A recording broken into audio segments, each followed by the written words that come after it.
This video here is going to show you how to recreate figure 1 on the worksheet on the back of your packet. Now there is one dimension that I accidentally left out, so I'd like for you to go ahead and add that, and that is the dimension for this corner right here and for this corner right here, and that is going to be 1.5 inches. So if we're looking at the shape, it's going to be 1.5 inches wide by 4 inches long. After you've added that dimension, please go to your SketchUp. I'm opening 2014. You might have a slightly different version, but what I'm going to show you will work with either version. If you see the screen, which you may or may not, if you do see it, go ahead and click on Choose Template and double check that you are going to be working in the plain view, nothing that has scenery, and that you're working in feet and inches. From here, go ahead and click on Start SketchUp. Please get in the habit when you first see the 4 quadrants here to go ahead and click on Camera, Standard View, and ISO. We are going to be creating an isometric drawing, which is a 3-dimensional figure positioned in a way that you can see 3 out of the 6 sides located here. And if we're looking at our figure, what we're going to do is we're going to draw the base first, or the bottom. Now we can't see the bottom, but we can kind of imagine what it looks like. So again, we would have this dimension here, which is 1.5, and this is 4 inches. So what I'm going to do is select on the Shapes tool or the Rectangle tool. I'm going to select the tool. I'm going to come here to the origin, and I'm going to go ahead and click once with my mouse and release. Move the mouse to the either left or right. And what I want to do is I'm going to release my hand off the mouse. I know you can't see it, but my hand is not on the mouse. All I'm going to do is I'm going to tell Google what the dimensions of this shape are going to be. So in this case, it is 1.5 by 4 inches. The way that I'm going to type this, and please look to the bottom right-hand corner where it says dimensions, I can either type it in by 1 space 1-2 inches, or I can do 1.5 inches. It is entirely up to you if you're used to either decimal or fractions. So we told it what the one side of the rectangle is going to be. To tell it the other side, we're going to do comma, space, 4 inches, and I'm going to hit enter. Now it's going to appear as though the rectangle has disappeared, but what I can do is I can very slowly zoom in to the origin, and you will start to see your rectangle. So we were very zoomed out. The other thing you can do is click on Zoom Extends, and it will snap to whatever you have on your screen.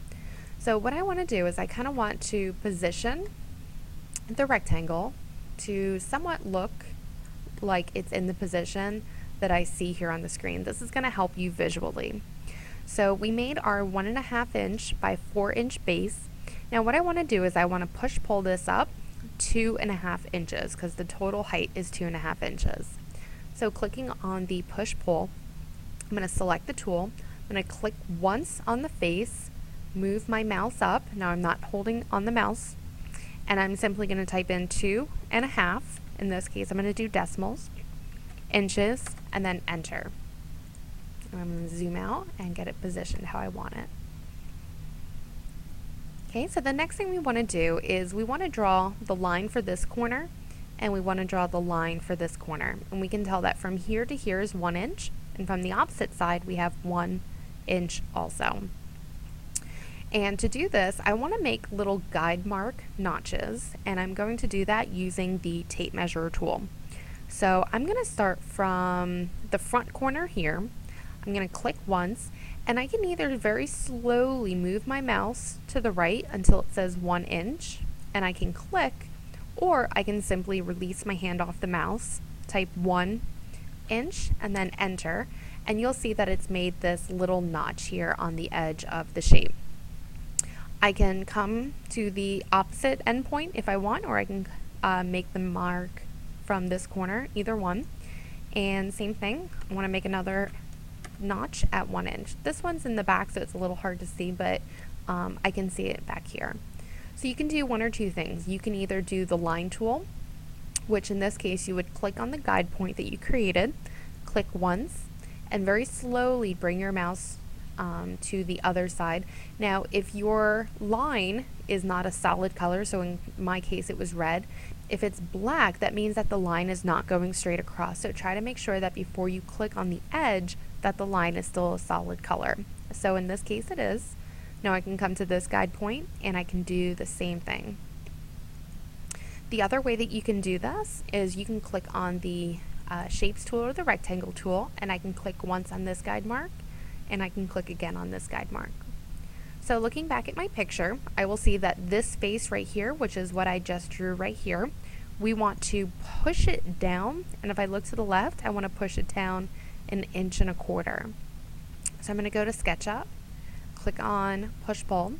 I'm going to click on the face once, move my mouse down, release my hand from the mouse, and type in 1.25. So in this case I'll do 1.25 inches, and then enter. And you'll see that it has snapped down. One of the other requirements to get full credit for this is that you need to include all dimensions in inches. And this is actually a pretty easy step. So you want to recreate each of the dimensions that you see here, including the 1.5 inches that we forgot to add. To do that, we're going to click on the dimension tool, which is to the right of the tape measure tool. So I'm going to click on this once. And the dimension tool, you want to do 3 clicks. So you want to click on one endpoint, click on the second endpoint, drag your mouse up, and click. Click, click, drag, click, click, click, drag, click, click, click, drag, click, click, click, drag, click, click, click, drag, click. Now, if at any time you don't see a dimension, what you can do is you can either zoom in or zoom out and kind of reposition it. It's kind of a glitch in the system. Let's say, for example, you do this dimension right here, the 2.5, and it doesn't quite look how it's supposed to.